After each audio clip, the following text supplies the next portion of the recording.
Namaste and a very warm welcome to all of you for the next lecture on mathematical foundations for machine learning. We were looking at the idea of linear transformations. We wanted to figure out what is it to say transforming a vector space or transforming a vector. We just very crudely defined the idea of linear transformation or transformation as a map which is going to which is going to it's basically a mapping between two vector spaces. That means you take a vector, you give it to this transformation, or the transformation takes some vector and then it is going to give you another vector, right. And we saw some examples of transformations. We looked at identity transformations, we looked at reflection transformation, rotation by 90 degrees, and then we looked at shear transformations and so on. Now, having studied all these things, it is high time now for us to probably mathematically formulate the idea of transformations, linear transformations in a sense. And towards the end we will also see like what it means in the context of machine learning. What is it to say linear transformations? Why are transformations important as far as machine learning is concerned? What do you get out of transforming whatever the data vectors that you collect, the data that you get? So that's going to be the goal of this, that's going to be the goal of this class, right. So we are going to look at linear transformations.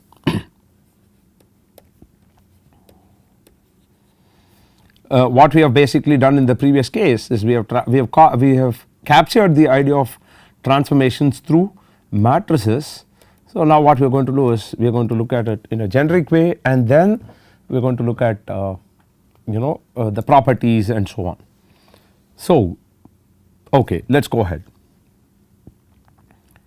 So in all the previous examples that we took, we had this matrix A which basically took say a 2 component vector, and then it gave us another 2 component vector, let us say B1 B2. This is what we had, right. So that means the input vector basically comes from R2 and the output also is basically an element of R2. If you want to generalize this, now I am going to make the following generalization, right. So let us look at this. So how do we define a function? Function is basically a rule which kind of assigns to each input that you give to the function an output. So you have the idea of domain and range of a function. So we are going to do something like this here, right. Okay. So a linear transformation basically is a rule, let us say this, instead of let us say R2 and R2, let us generalize this, let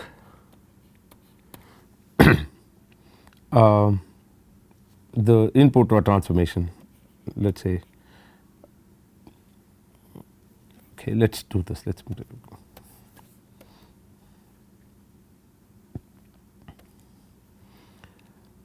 consider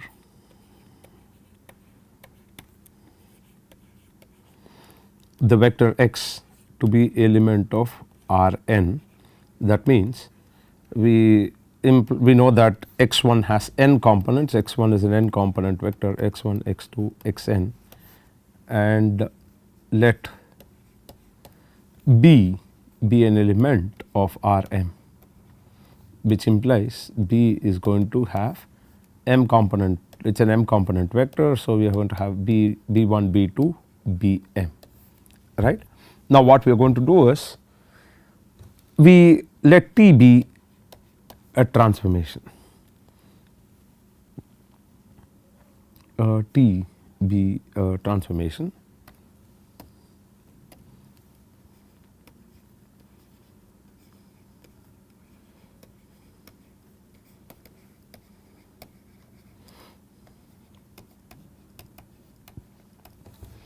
now. So how are we going to define this? So what we are going to do is a linear transformation, a transformation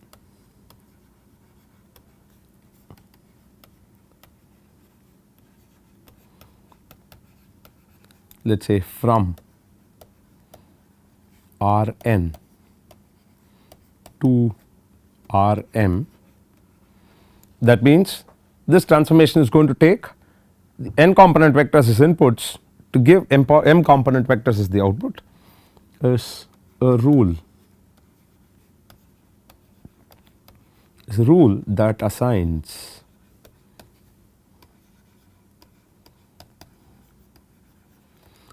to each vector in Rn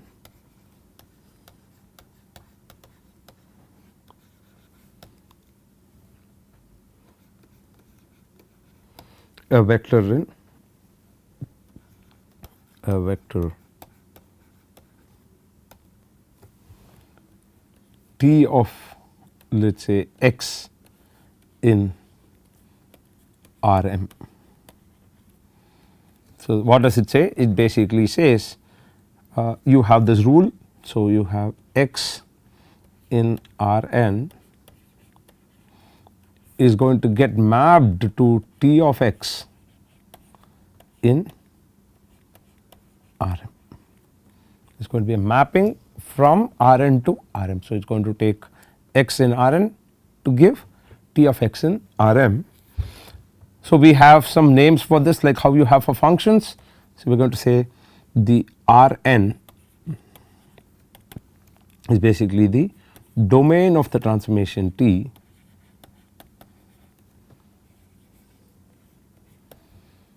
then we have Rm to be the codomain of the transformation T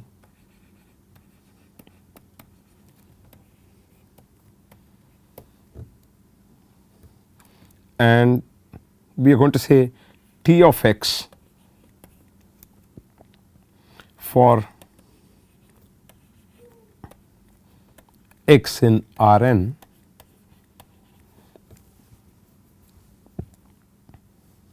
basically we are going to call this T of x for x in Rn is a vector in Rm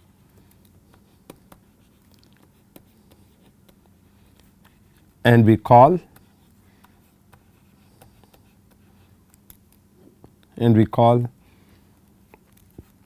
B is equal to T of x is the image of x as the image of x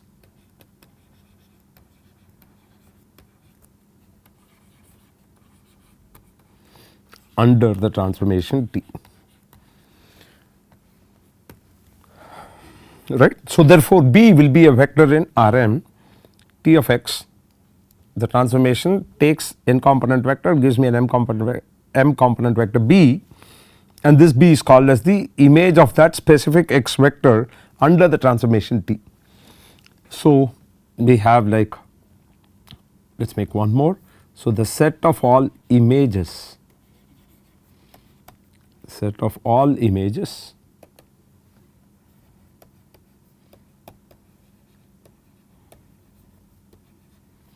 let us say T of x for every x in Rn, you give a name for this is called the range of T, right. That means what am I going to do? I am going to have this here. What does this mean? This means I am going to have B is equal to Ax. So, I am going to look at the set of all B's such that I can write B is equal to Ax for B in Rm and x in Rn. Now, this is called the range of T. I will call this range of T. Basically, this is the transformation T which is captured in terms of the matrix A. So, I will call this as the range of A. Is this clear? So, the transformation is now captured in terms of the matrix A. So, we are going to call this as range of A. right. So, now interestingly, I mean this is not something new, which is not something that you have not studied, this is something very interesting. So, look at this, let us re-look at this b is equal to x. So, I have Ax is equal to b. You remember these were basically system of equations. You had this system of equations, say a11 x1 plus a12 x2 plus etc. a1n xn is equal to b1. Then we have a21 x1 plus a22 x2 plus etc. plus a2n xn is equal to b2, and you had a m1 x1 plus a m2 x2 plus etc. plus a mn xn is equal to bm. Now, if you look at this, something interesting happens. This is the system of equations Ax equal to b that we have, and what we have here is this, I can rewrite this system of equation as x1 into a11 a21 etc. am1 plus x2 into a12 a22 etc. am2 plus etc. plus xn into a1n a2n etc. amn is equal to, we wrote this b1 b2 etc. bm, right. This is what we have. Now, this is something which we saw in the last week's lecture.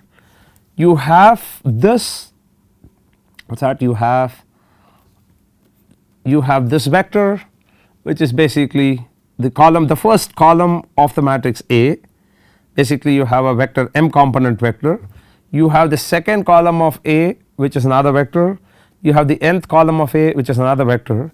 These are basically scalars which multiply the corresponding columns of the matrix A, column vectors of the matrix A, and the resultant you are going to get is another vector B which is here. Now, what is this called? X1 into some vector plus x2 into some vector plus etc. xn into some vector. This was basically the linear combinations of the columns of A. Linear combinations of columns of A, right.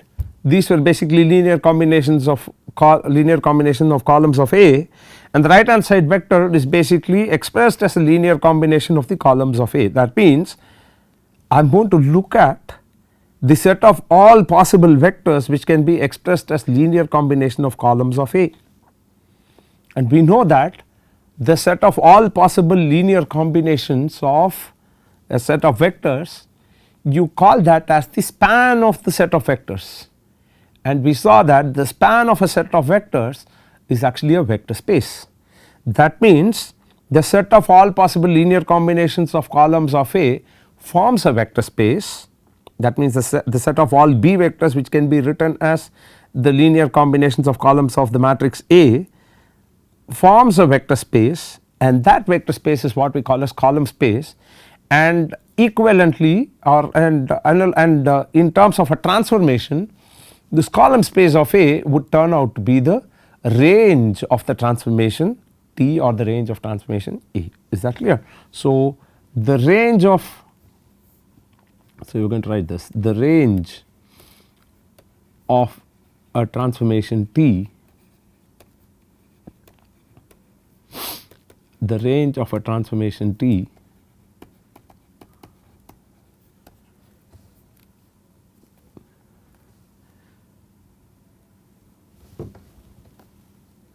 is basically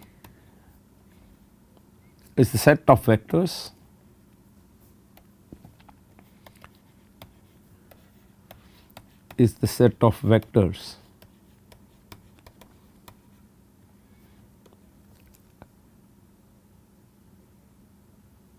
that can be obtained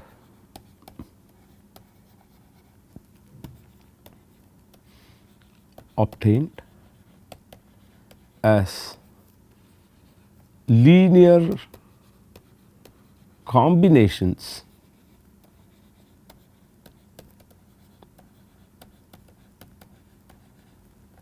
of the column vectors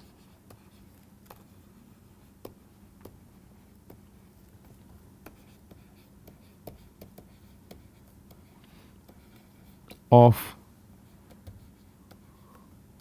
the matrix A. We will write this, we will make it very clear that A is the matrix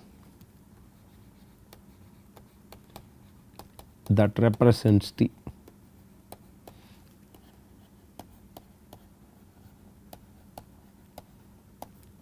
That means you capture T in terms of the matrix A. So, we are going to say range of a transformation T is the set of vectors that can be obtained as a linear combinations of the column vectors of the matrix A, and therefore, this which implies the so what we are going to do is we are going to give another name, we are going to give another namakarana to this, we are going to do this, we are going to say that the set of all possible vectors,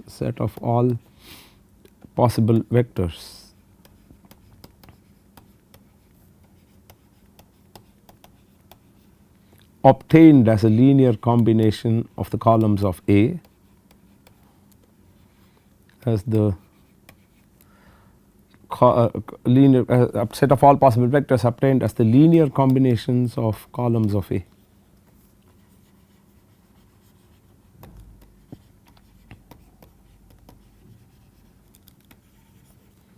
Of columns of A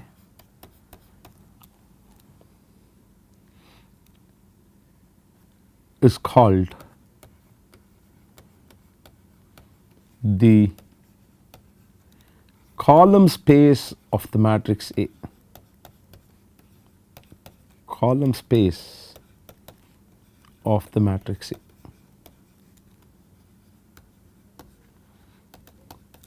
Therefore, the column space of the matrix A is basically the range of the transformation T. So, also called as the range of A,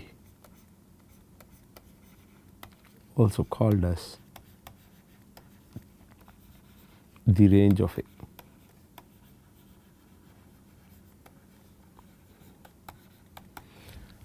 And this is basically a subspace. So, what we are going to do is we are going to say that the range of A or the range of transformation T is the same as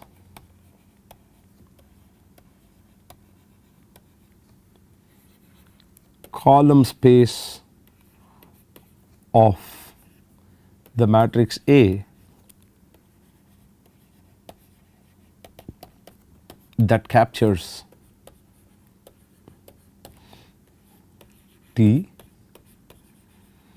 that captures the transformation. When I say rotation by an angle theta, I basically have an equivalent matrix representation for the linear transformation, the rotation transformation. So, I say that range of T is the same as the column space of the matrix A that captures T, right, is basically a subset of R m. Why? Because T of x is an element of R m, and we may not be able to walk all the distance for cover all the vectors in R m. We may have a few vectors to miss out. We will take some examples and see. So, we are going to have T of x is an element of the set of all vectors T of x is going to be from the R m, and we are going to say T of x, which is the column space of A, which is also the range of T, is a vector subspace of R m.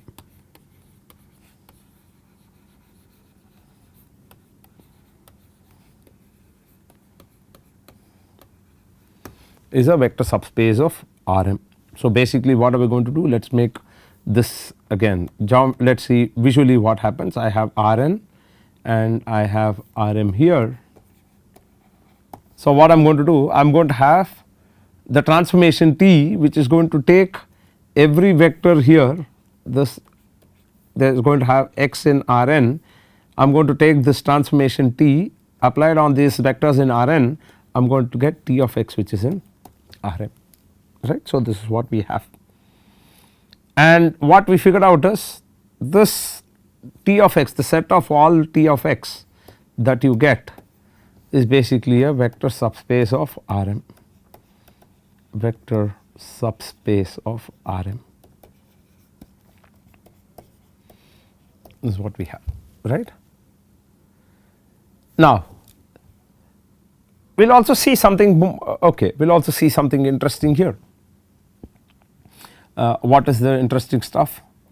It could be such that, okay, okay, let us take this, let T be a transformation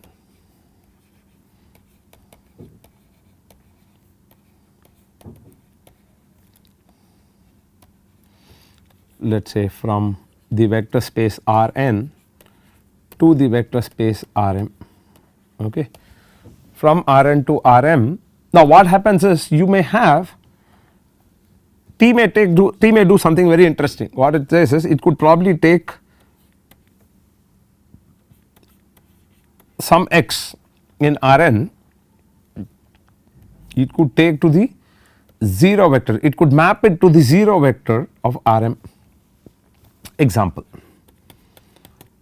let us take this, let us just do a 2 by 2 matrix and then try to understand what it does. Okay, let us take this 2 1 4 2 is the transformation, this is going to be the transformation which I am going to capture it in terms of the matrix A. So, the matrix A represents a transformation T which is going to map from R2 to R2, right.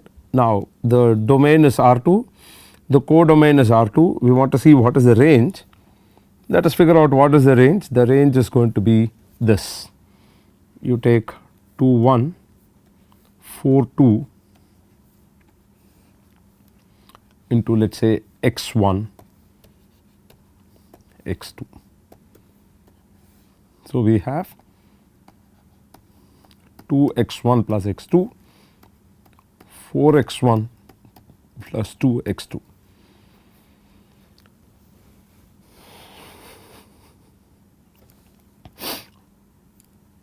Now, let us say what happens if you put x1 is equal to 0 and x2 is equal to 0. We get, suppose if I take the vector x to be the 0 vector, the output is also going to be the 0 vector. So, I am going to take 2 1 4 2, we see that the output is also the 0 vector. Now, what we will do is let us take this, suppose I take this vector x is equal to 1 minus 2. If I take 1 minus 2, the transformation that I have which is 2 x1 plus x2 4 x1 plus 2 x2, this is going to map this 1 minus 2 vector as 2 into 1 plus minus 2 which is 0, 4 into 1 is 4, minus 2 into 2 which is 4 minus 4. So, you have 4 minus 4 which is 0. Suppose let us take this x which is to be let us say minus 1 2. If I take minus 1 2, it would still be, we have this 2 x1 plus x2 and 4 x1 plus 2 x2. So, I have minus 2 plus 2 which is 0. So, if I take this 2 x1 plus x2 and 4 x1 plus 2 x2, this is again going to map this vector, the transformation is going to map the vector to 0 vector. That means you have a set of vectors which get mapped to the 0 vector. That means what are these set of vectors which get mapped to the 0 vector? Let us see what they are. Take this, let us take x1 x2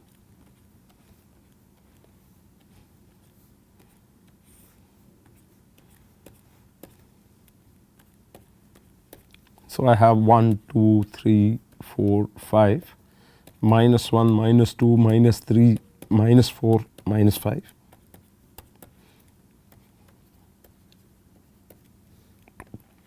this is my 0. So, we know that 0 vector is here, then I took 1 minus 2, 1 minus 2. So, the transformation that I had was 2 x 1 plus x 2 and 4 x 1 plus 2 x 2. This is the transformation that I had. That means I have 2 1 4 2 that maps x 1 x 2 to say some b vector which is b 1 b 2, and I am specifically interested in b 1 b 2 being equal to 0 0. Now, what we figured out was when I put x 1 equal to x 2 is equal to 0, this happened. When I put x 1 is equal to 1 and x 2 is equal to minus 2, that also got mapped to 0. 2 minus 4, that also got mapped 0. Minus 1 2 also got mapped to 0. Minus 2 4, that also got mapped to 0. That means we see that all the points on this line, what is the equation for this line? We have y is equal to, or we have x 2 is equal to minus 2 x 1. This is the equation, right? We had x 1 is equal to 1, x 2 is equal to minus 2, x 1 is equal to 2, x 2 is equal to minus 2, minus 4 and so on. So, all the points on this line x 2 is equal to minus 2 x 1 got mapped to 0 by this transformation. That is pretty interesting. Why? Because we already saw that a line passing through the origin is basically a subspace. Now, what we see is the set of all those vectors which get mapped to the 0 vector is also in this case a line passing through the origin, and therefore, what we see is there is a set of vectors in, let us say, Rn which get mapped by this transformation to the 0 vector in Rm, and that has a geometry which is passing through the origin, a linear geometry which is going to pass through the origin, basically a line passing through the origin. It could also be a plane passing through the origin or whatever. We find that all the points on this line are getting mapped to the 0 vector, right. We have a name for the set of all those vectors which get mapped by the transformation T to the 0 vector, and that set of vectors. So, let us write this. So, the set of all vectors,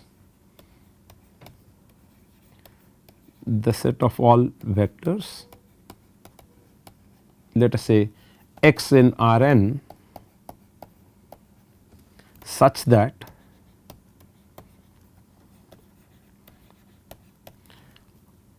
under the transformation T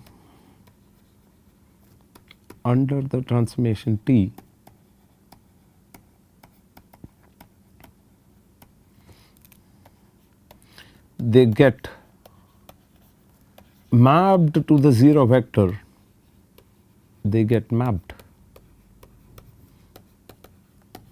to the 0 vector in Rm. Now, what does this mean? This implies we want to look at the set of all those vectors,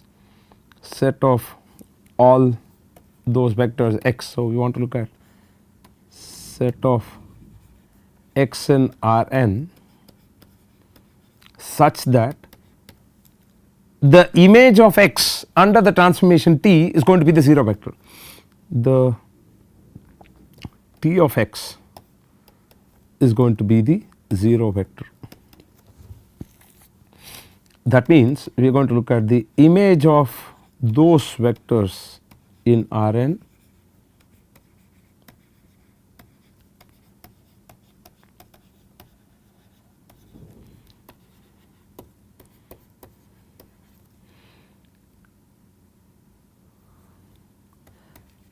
under the transformation T is the 0 vector,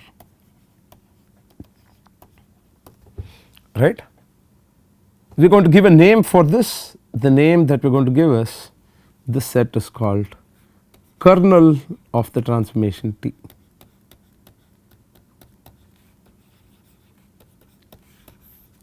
The set of all vectors x in Rn which gets mapped to the 0 vector in Rm by the transformation T is called as the kernel of T. This is also not something which we do not know. We were basically so what does this mean? I want to look at the right side to be the 0 vector, m component 0 vector, and I want to look at Ax is equal to 0 vector. Now what does this Ax equal to 0 mean? Oh, this we already know from our basic understanding of matrix theory. We understand that we are trying to solve or we are trying to find the solutions to the homogeneous system of equation, to the homogeneous system of linear equations.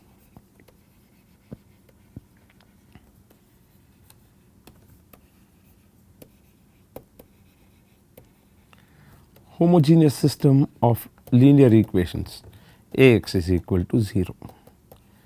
Now what we have said is, look, the solution to the homogeneous system of linear equations becomes a vector space. We just saw that the geometry of it was a line passing through the origin. So we are going to say that the solution to the system of homogeneous system of linear equations form a vector space, and this vector space is basically a subspace of Rn, and that we are going to give a name that is called as the null space of A. This is called the null space of A. So null space of A is nothing but the set of x in Rn such that Ax is equal to the 0 vector in Rn.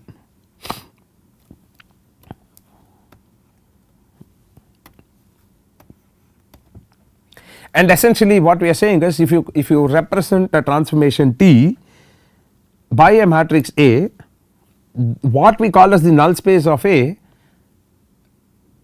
is actually the kernel of the transformation T. So the null space of A is nothing but null space of A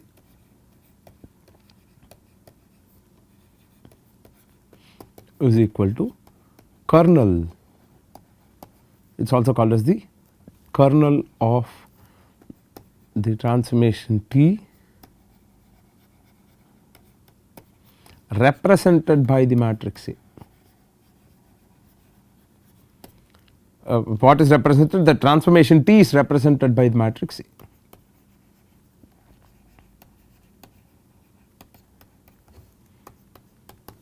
Right, this is what we have. So we understand the idea of linear transformations right now. We also understand what are the subspaces associated with linear transformations. We have the range of the transformation T, and we also have the kernel of the transformation T, but we still do not look at what is linear here. How do we prove the linear, what is to say linearity of the transformation? We will just take that up and then we will look at this. So we are going to say this.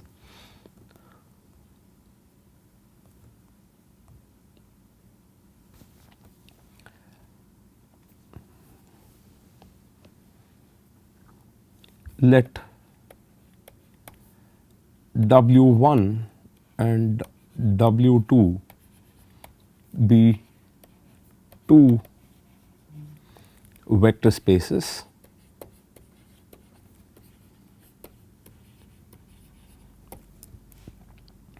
we are going to say that a linear transformation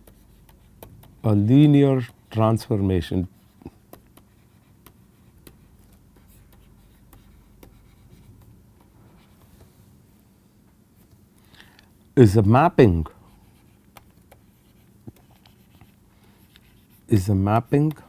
from, let us say, W1 to W2 denoted by, let us say,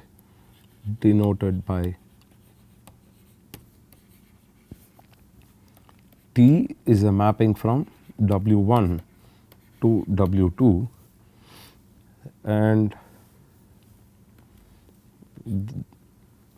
is a mapping from W1 to W2 denoted by this, that obeys the following rules.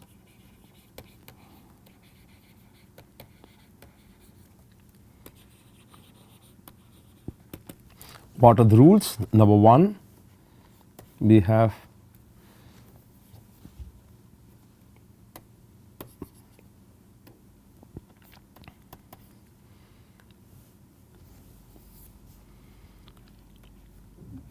T of u1 plus u2 is equal to T of u1 plus T of u2. Now, what does this mean? We will come to the meaning of this in a bit, and I will write the second one also now. And number 2, T of, let us say, alpha u1 is equal to alpha times T of u1, where alpha is some scalar.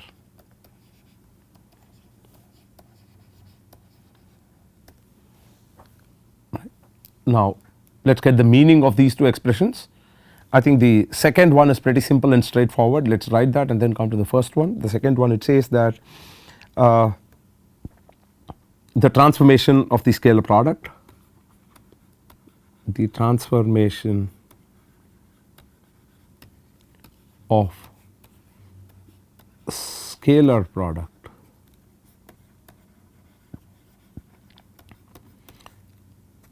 product is alpha into u1 is the scalar product of the transformation.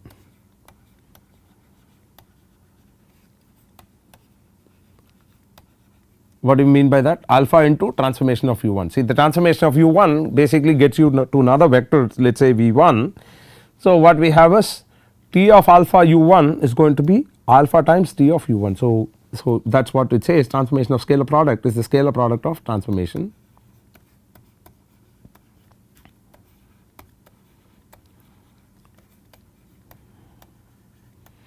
And this is going to be the following. Here we say T of u1 plus u2 is equal to T of u1 plus u2. We are going to say that the transformation of the sum,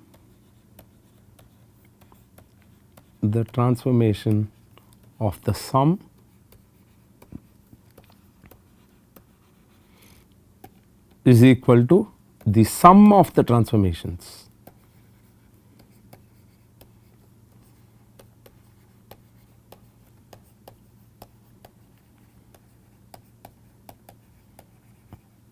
Right.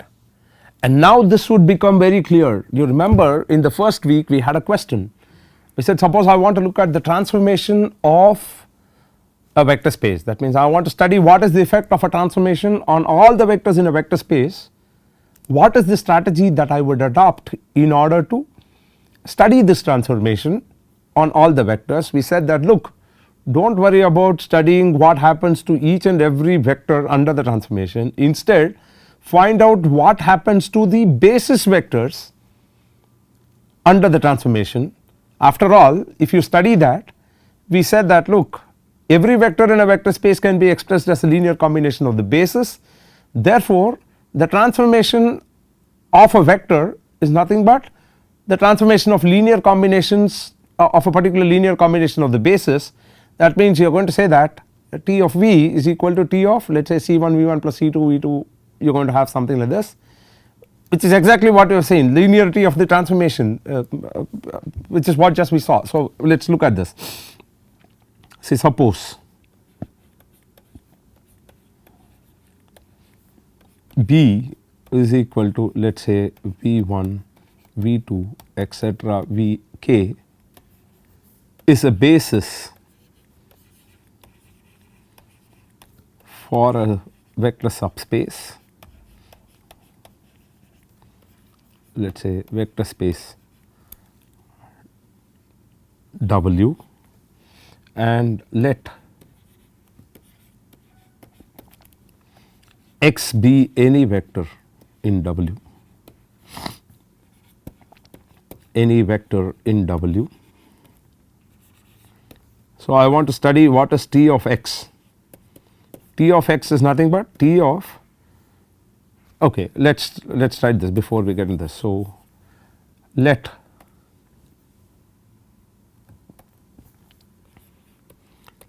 x be equal to alpha 1 v1 plus alpha 2 v2 plus etc. plus alpha k v k for some scalars alpha 1 to alpha k, for some scalars alpha 1 etc. alpha k. Now I want to study what does the transformation T do. Let T be any a linear transformation, let T be a linear transformation.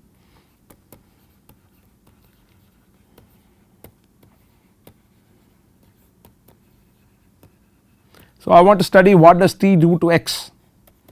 This is nothing but T of alpha 1 v 1 plus etc. plus alpha k v k. Now we just saw that if the transformation T is linear, then it preserves addition. So I am going to write this as T of alpha 1 v 1 plus T of alpha 2 v 2 plus etc. plus T of alpha k v k, right. This is what we said, and we also said, look, the transformation of scalar product is nothing but the scalar product times the transformation, the scalar product of the transformation. So I am going to have alpha 1 T of v 1 plus alpha 2 T of v 2 plus etc. plus alpha k transformation of v k, right. So essentially if I want to study the effect of transformations of on all the vectors in a vector space, all I need to do is study the effect of the transformation on the basis vectors. Now you can choose any vector, not just one single vector x, you can choose any vector in the vector space.